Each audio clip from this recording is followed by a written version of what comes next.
Доброго дня, це медіа. Good afternoon, this is Media Center Ukraine, Odessa. We are starting our day, and our first briefing is dedicated to how preserve psychological stability during war, how to keep a cool head.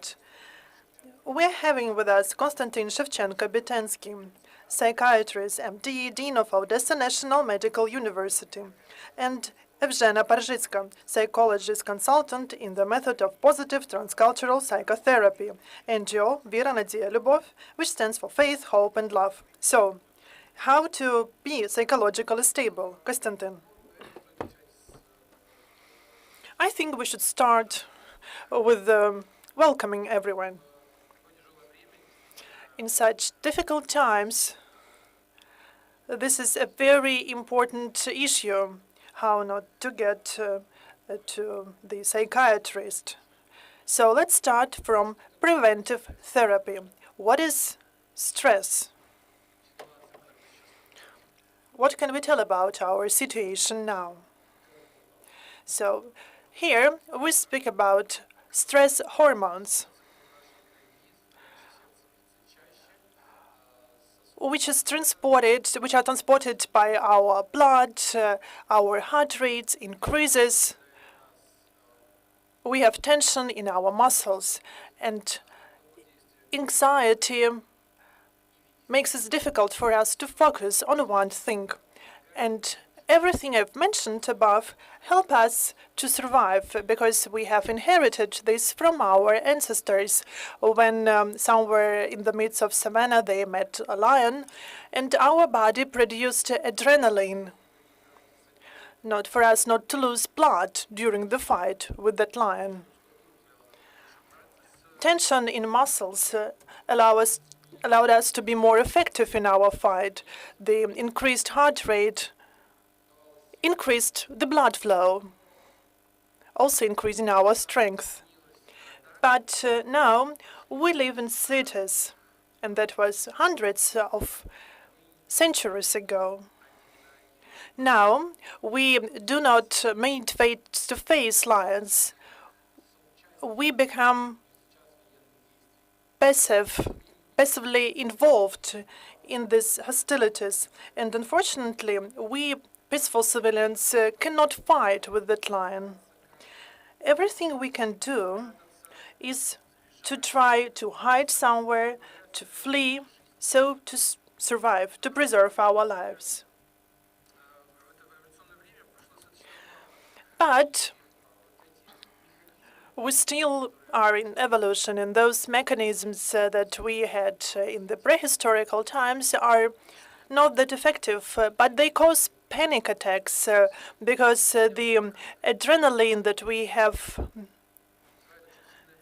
in our body leads to the increased anxiety.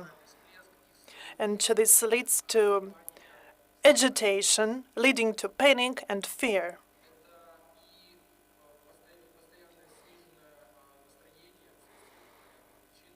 So we are depressed.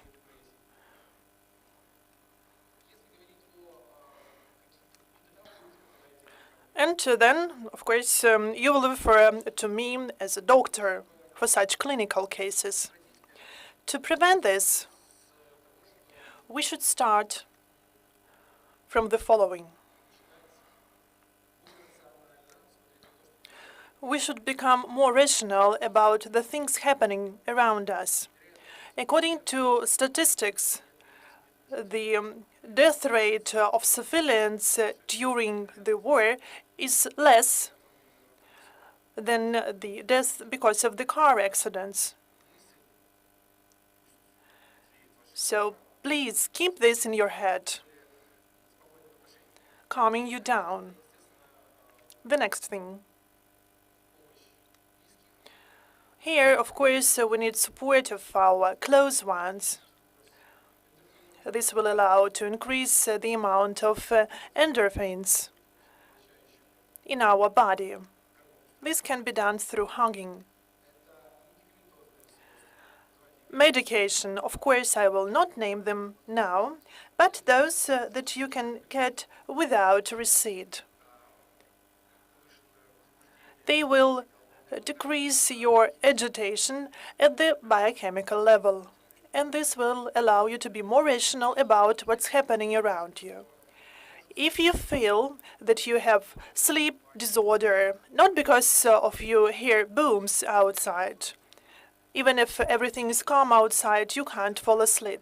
If you start experiencing panic attacks, if you have anxiety, so you cannot get pleasure from life, you cannot get pleasure even when you communicate with your close ones, then you need to refer to a doctor. You won't be able to cope with this on your own. You can also get support from psychologists. That's why I would like to give floor to Evzhena. Thank you. Good afternoon. As I was introduced, my name is Evzhena Parzytska. I'm a psychologist consultant, and I work in NGO Vira, Nadiya, Lyubov, Faith, Hope, Love. This is the Odesa NGO that during the war is more focused on humanitarian issues. Every day I work with a great number of IDPs. I also work in the project supporting women suffering violence. I'm not talking about some specific type of violence, but any type of violence, not only violence related to the hostilities. Why I'm telling this now? Around 90% of the cases I work this can be divided in three groups. The first one, the issues related to aggression, increased or decreased aggression, when people cannot protect them, or when people feel that they need to try to all the time to protect themselves from something or someone. The second one, panic attacks, and the third one is depressive disorders or depressive states. I like how Kostyantyn says that you should refer to a doctor. There are several levels of support. Self-support, the support provided by a counselor or the psychiatrist, the psychologist, and the third level, the support or aid provided by a psychiatrist. When it comes to the psychological stability during war, I would like to say one thing. And my clients do not like this, but you should not try to cope with this on your own, because all of us are in this difficult situation. We have more or less a joint experience of from the psychological point of view, and everyone can render or get support. The aid that can be rendered by all of us can be in the form of psychological support. This is a psychotherapist function of any family, friends, our beloved ones. But this support should be correct. This can be a support in some small things, because usually you do not need some complex issues. Hugs, good words, being able to listen to another person, provide the basic psycho-emotional support. Psychological stability, how to calm yourself down when you are stressed. They are quite simple techniques that you can practice on your own, or you can use them to support your relatives and close ones. I will speak about the scientifically grounded methods because I base my practice on scientific evidence. Such techniques as mindfulness-based stress reduction method. If you know the concept of mindfulness, you can understand what it means. Breathing techniques, they're different. They can help even if you have some light forms of panic attacks. You can never cure panic attacks only by breathing techniques. But this is a kind of a psychological first aid kit. I always recommend to my clients, when it comes to adapting to stress, to use relaxation techniques. some autogenous exercises which are scientifically proved, because stress influences all areas of our life and it can arise in different areas of our life. We feel stressed in our relations at work, through our body, when we cannot care enough about it. We also feel stressed in our thoughts, in our fantasies, in looking for sense. Because a lot of people now have been thinking about the sense of life in general, about what they can expect from tomorrow. A lot of people have been under stress because they are deprived of their common life now. When people are desperate, I always tell them that they should breathe, that they should try to support them here and now, using the simplest techniques that they have. I have mentioned only a few of them, but I hope that you understand the general direction of my thought. So I tell them to breathe, to take care about themselves, to monitor their state, and if they feel bad for about 2-3 weeks, and now I'm referring to the effect that the depressive disorder can be diagnosed in 2-3 weeks. In this case, you should address to get help. You should address your relatives, your close ones, psychologists and psychiatrists. So do not take too much on yourself. Allow yourself to get help from others. I would also like to make an intervention, and I've actually have noticed that some people now stopped living. They postpone everything for the period out after the war. They do not want to make proposal to their girlfriend, so they feel numb. They are frozen, waiting for the end of the war. So they do not live, and they all the time waiting for the war to stop. So, and because of that, they stop living, and the way they live changed a lot. But we can see some opposite cases when people try to live full life. But most people are frozen now. They have stopped. And I would also like to add to your recommendations to start living. I fully agree with you. Yes, there is a problem now that people are frozen from outside and from inside, and their lives have stopped. Their psychological lives are frozen in time. And here I have to work with people explaining that, yes, life is difficult now, but life goes on. And now, all of us have faced the fact that we have lost our normal lives. And even the Ukrainians that escaped Ukraine, they are also facing this problem. So they just we pause our lives. And I'm really glad that you now say that there are still people who live full lives. And there is an understanding that we don't know how much time we have, that we don't know our future. And this is very difficult to cope with this. But we need to find the answer to this question. Yes. Tell us, please. I have a question. When the full-scale invasion started, we thought that the victory will be rather sooner than later. And the people that you are not talking about that have postponed their lives for the future, if they have made such decision, and I know such people that they made such decision in March or April this year, how easy for them it is to understand now that they mustn't postpone their life, because it will take several years, or perhaps our whole life will be different. What they should do to understand this? This is the question to both of you, because every day you meet the people in need. And Kostyantyn has started talking about this. I think that actually they will be actually insulted because they have missed some time.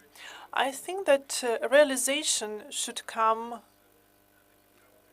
through working with psychologists, professional psychologists that can help people to accept the situation, because the postponed life, the escape from stress, as children do when something different happens, the child just leaves, not trying to understand, to realize what is happening. The person in hysteria actually does the same, trying to not to think about, for example, rape. So people who cannot cope with stress, they just postpone this. Thank you. It is difficult. It is difficult. I always want to support a person saying everything will be fine, everything will be okay, but I'm honest in my work, and I always say that this is difficult, this is a long way to go. But the sooner you start the process, the softer it will be. We cannot speak about 100% probability, but anyway. For me, there is an important issue. This is the capability of person to adopt, the adoption potential, how person can cope with stress.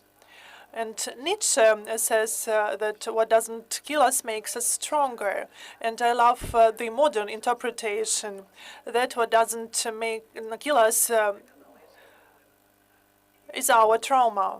And to avoid this trauma, to survive this trauma, to overcome this trauma with the less destructive way, a person should develop its adoption potential. So this is the resilience in stress. So how can we develop this? How can we increase this? This is to take care of yourself in all areas of your life. This is the constant understanding of what I do, why I do this, and what are my expectations.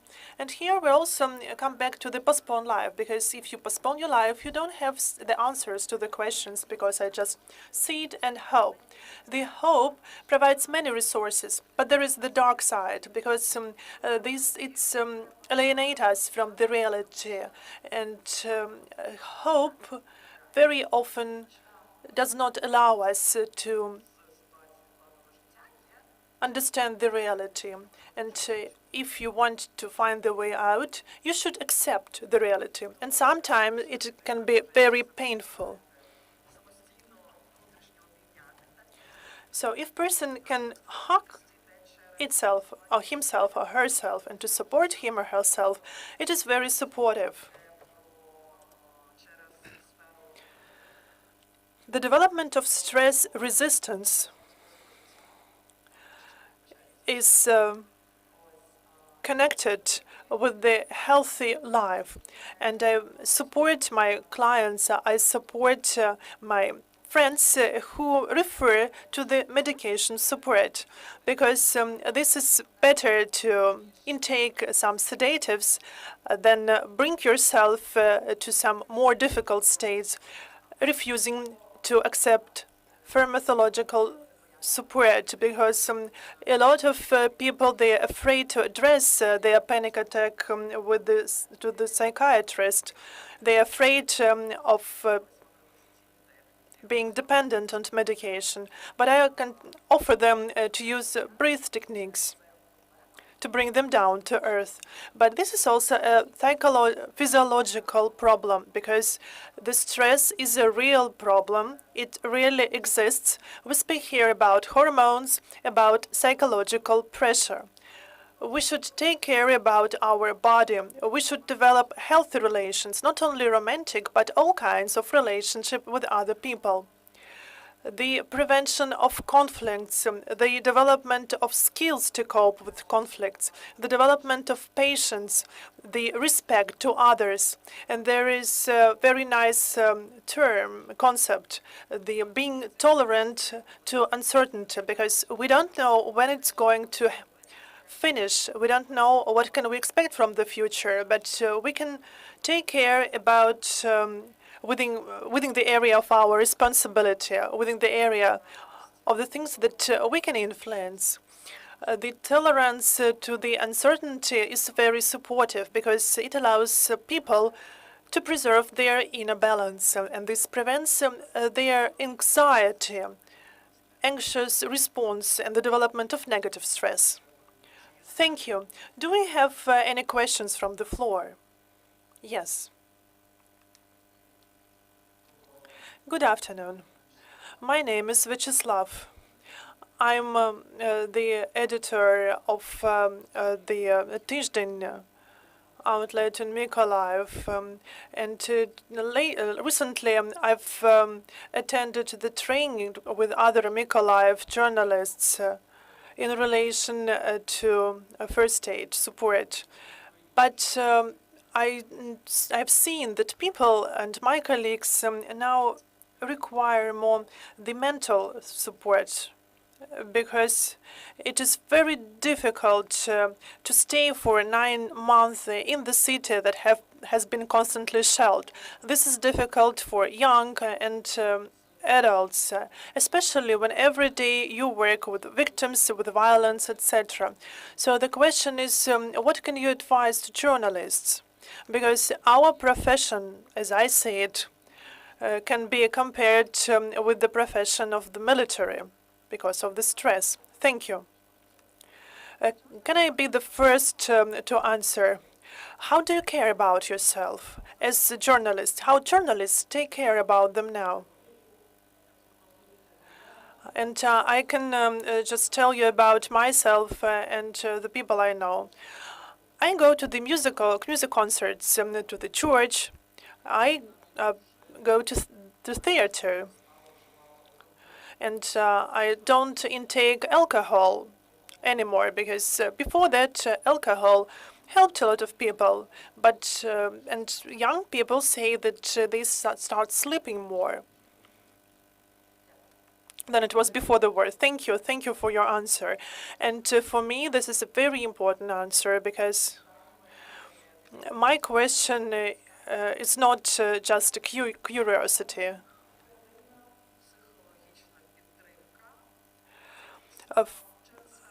The primary mental health support is rendered through sleep, healthy food, sports, swimming pool, jogging, and contact types of sports. And I understand the journalists don't have much time to go to the gym.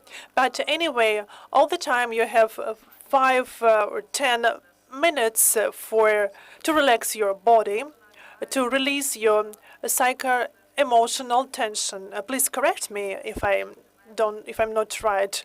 But if you do these children exercises, and I think that they decrease the level of cortisol. Is this true? That's a good question, actually. I have not heard about this. But in any case, when you do not think about your stress even through fine motor skills, this will for sure decrease the level of stress hormone, cortisol. But I would like to offer more active exercises just to help your body to cope with the adrenaline after the shelling. And meditation in the dark room will also help. The more you isolate yourself from the source of your stress, and this is easier to do this now because of the blackouts.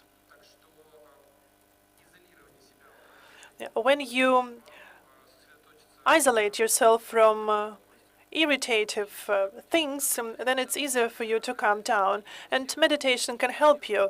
But it doesn't suit everyone. But I would like to advise you to try it. If we have time, I would like to continue my answer. And thank you for your intervention. What can be also supportive is when you share your experience, when you understand what other people feel. When I work with women which are victims to violence, they understand each other very well in many different things that they survived because they have the shared experience. When I work with the IDPs, the light in the eyes of women when they learn that other women are also from Kherson is very supportive, and I understand that my work is important because I unite these women. I cannot understand them because I'm not from Kherson. I don't know their experience during all this long month of occupation. I don't know what people experience in Mykolaiv because I don't live in Mykolaiv. But I know that if we have at least two persons sharing their experience at the deep emotional level, then can unite. And if they find the possibility for them to open to each other, this will be the best support for them.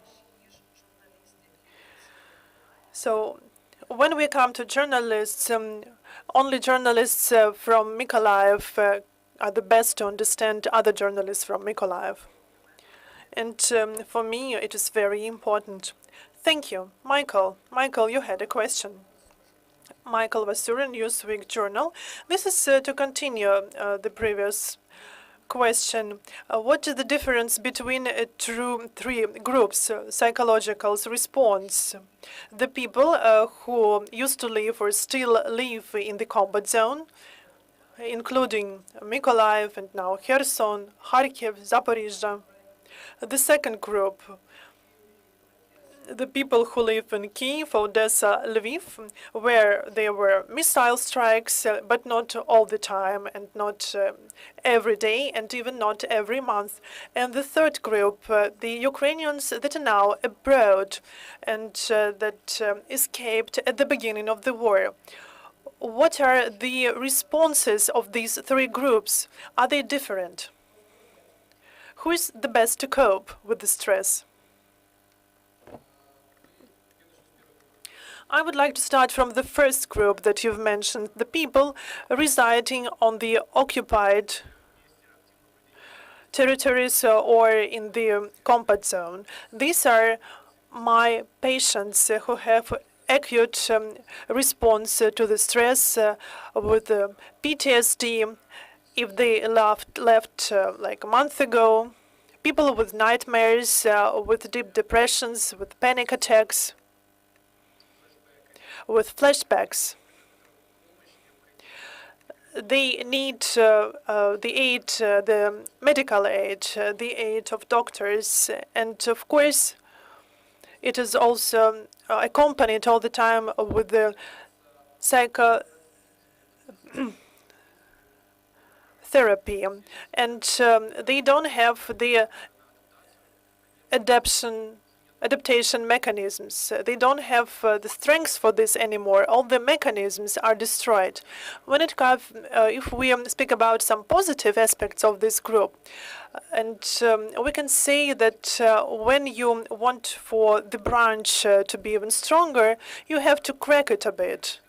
And after it heals, all the mechanisms recover, and the branch will become even bigger. And if we think about the Second World War veterans, there are people who lived till 100 years or even 110. This was due to the fact that their bodies were mobilized. Of course, this was a bad experience, but that mobilization process made their bodies stronger, and people lived longer and had less illnesses. As for the second group that you've mentioned, they still have the adaptation mechanisms, and they're quite effective when it comes to adapting to blackouts or outages, to missile strikes, people residing in Odessa and Kiev, for example. Here, we can observe the start of the adaptation disorder. We can observe here increased nervousness, and they have the obsessive-compulsive disorder. And so these are the initial stages of depression. If such people refer to the psychotherapists at once, this can reduce to the normal state of a healthy person. And now about the third group, about Ukrainians now living abroad. Here, the situation is in the middle between the first and the second group, so those living in Kiev, Odessa, and on the front line. Because people who were forced to migrate, they have the severe disorder of adaptation. And when people, and because when it comes to war, they were forced to leave to look for better life. Some people staying here call them traitors, because they believe that they have here bad experience, and other Ukrainians live in Italy and Germany, and everything's fine there. That's why those people feel guilty. And it has become even worse if someone is killed here. And if you've left with relatives, with friends, you have to start your life from the scratch, because you need to maintain your relatives and your children. And again, there are feelings of guilt, and that's why this is a very difficult psychological state for them as well. And there is one more thing, the mental health of children.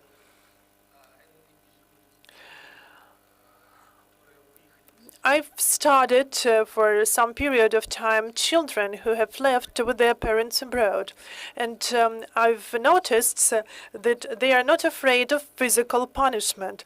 Those children who escaped shelling, they felt that their lives were under risk, and now they are not afraid of punishment from their parents. So the changes of psychology of children that we notice now. And the last question, because we need to finalize our briefing, but I have the last question from the colleagues who could not be here today. How can we overcome the syndrome of people believing that here on the home front, in the rear, they do not do enough? Thank you very much. This is a great question, and I face it quite a lot. I'm a psychologist in the NGO.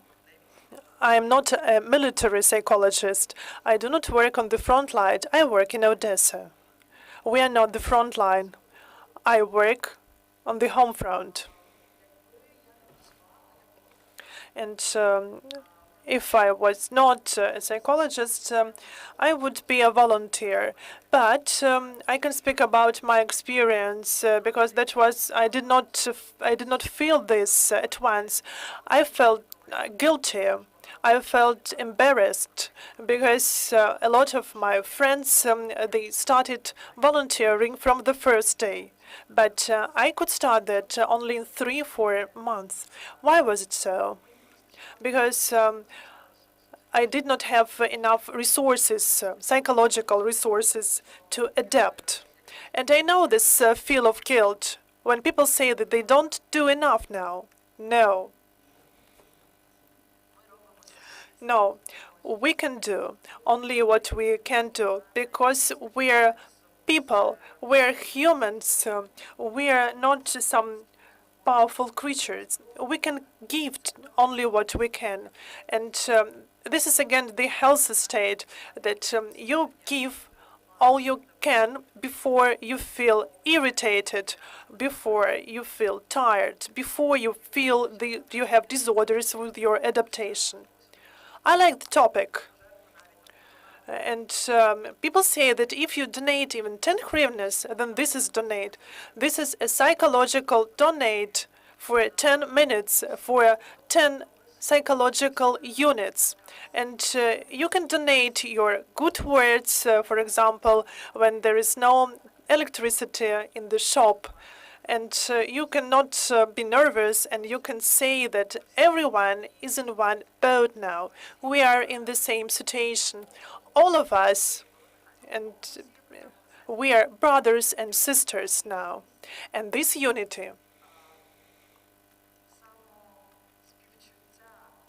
the sympathy, the compassion, the careful care about yourself is very important. Don't torture yourself. You can say to yourself, I can do only what I can do, because the psychological donate of 10 hryvnias is important, because when 100, 1,000, 10,000 people donate, this unites us. Thank you. Thank you very much. I hope that those person who asked the last question was able to listen to your answer, and that was very supportive. Thank you very much. We'll finalize our briefing. If our journalists want to talk to our experts today, they can do this after the briefing. And thank you very much for finding time to come to us today. Thank you for being with us. And I hope that this briefing is useful for you. We will have our next briefing in 20 minutes. It will be dedicated to the involvement of Lithuanian volunteers in the war that is happening in Ukraine. Their support of Ukrainians to resist the Russian aggression. Stay with us. Я вам вечером. Да, спасибо.